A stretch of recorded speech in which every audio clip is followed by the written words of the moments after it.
Greta Thunberg may be regarded as an emotional teenager, but of course she can express her opinions and views.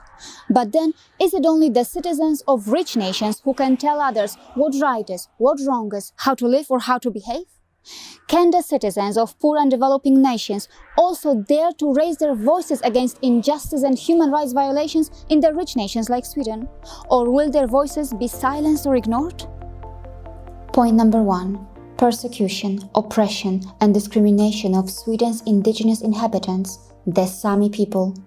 In Sweden, sociologist Oskar Sedholm writes, Sweden has been and continues to be a colonial state to this day.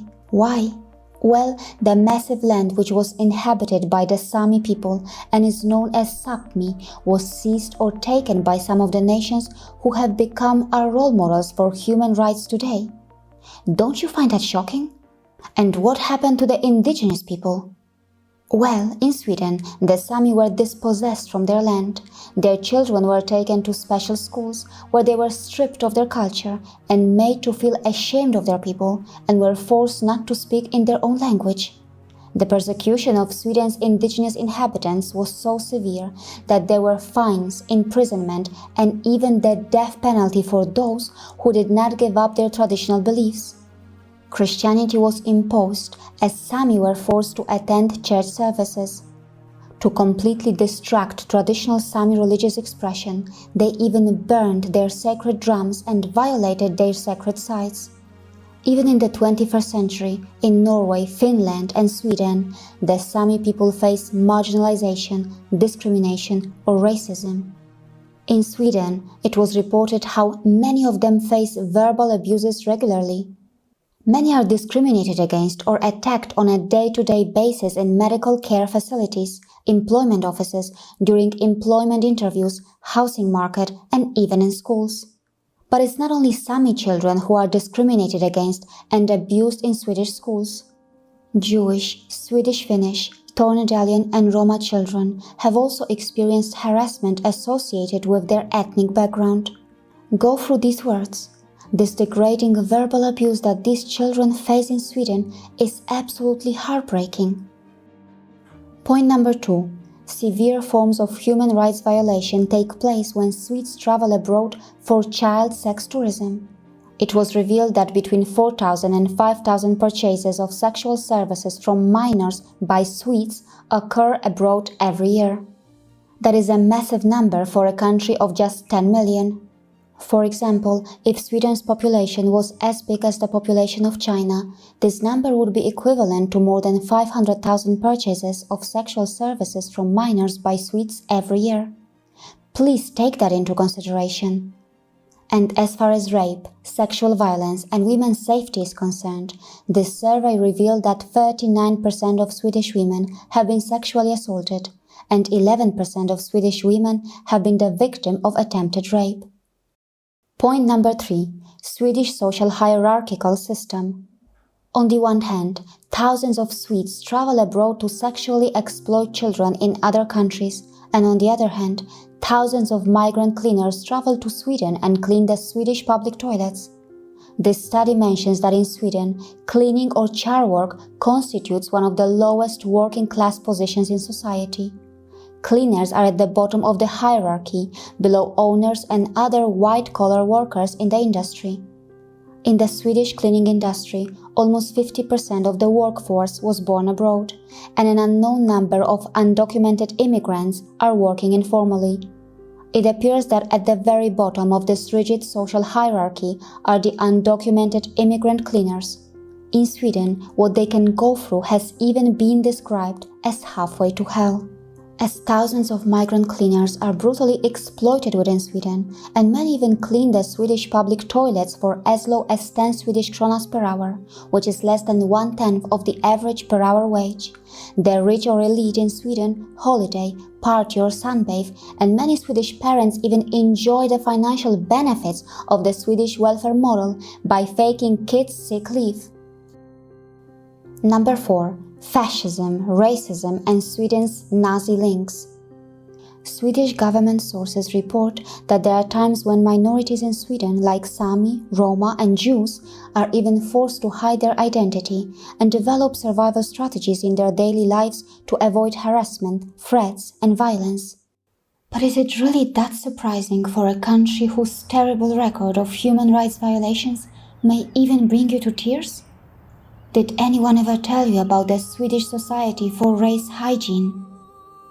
This study mentions the fact that Sweden was the first country where government-funded eugenics institute was created.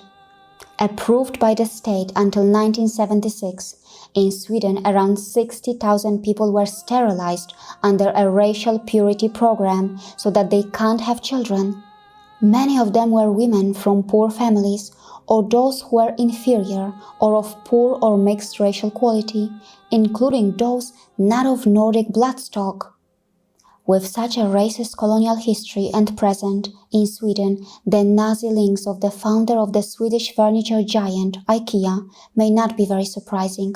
But what is very interesting is that the former Director General of the Government Agency for the Promotion of Sweden stated, "To visit IKEA is to visit Sweden." Number 5. Sweden's brilliantly packaged eco-friendly image. Regularly, we see Sweden topping various charts when it comes to the environment, but many of us do not care to study the methodology of those indexes and do not know what parameters are ignored and included in designing those indexes. For example, why don't they popularize or promote a global index that ranks countries based on consumption-based emissions in per capita terms? Will Sweden be able to maintain its eco-friendly image with that index? Or how about checking the performance of Sweden based on ecological footprint per capita? Is Sweden uncomfortable with these metrics? Even though Sweden benefits immensely because of its small population and a huge forest reserve, which also includes the region traditionally inhabited by the Sami people, can we ignore the WWF study which revealed that if everyone lived the lifestyle Swedes do, we would require 4.2 Earths? How devastating to the environment is the lifestyle that Swedes are living? But does Sweden really want the world to know this side of Sweden?